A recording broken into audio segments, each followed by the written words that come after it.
ইমাম ওয়াকি রহমাতুল্লাহ আলাইহি তার উস্তাদকে একদিন বললেন, উস্তাদজি, আমি তো পড়াশোনা করি কিন্তু আমার তো পড়া মনে থাকে না। কি বললেন?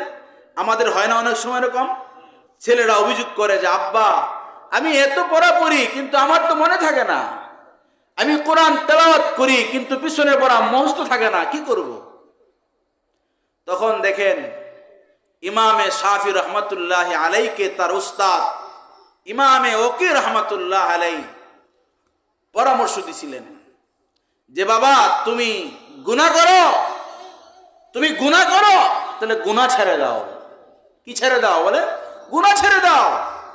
তুমি হারাম খাইবা, সুদ খাইবা, ঘুষ খাইবা, অন্যায় করবা, তোমার ভিতরে হারাম থাকবে আর তোমার ভিতরে আল্লাহর কালাম দিবে আল্লাহ।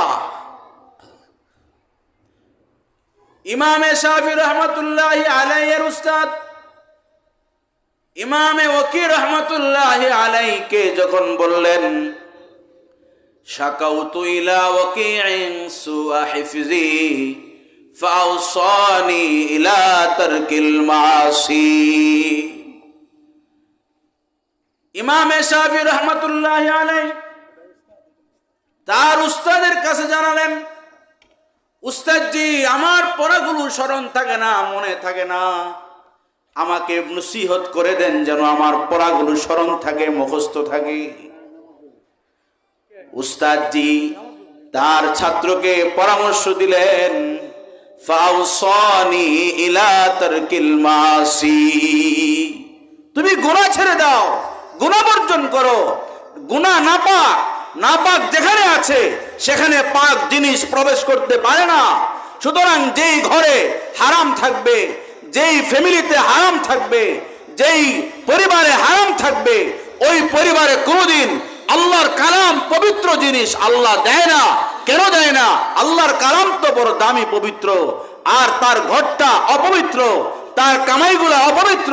এই জন্য আমরা প্রত্যেকেই হালাল খাবো, হালাল কামাই করব, পবিত্র কামাই করব, পবিত্র খাবো। আমরা খেয়ে আমরা আমাদের আখিরাতের পুঁজি, আমরা আমাদের আখিরাতের সামানা সংগ্রহ করে আমরা যেন শেষ বিদায় নিতে পারি।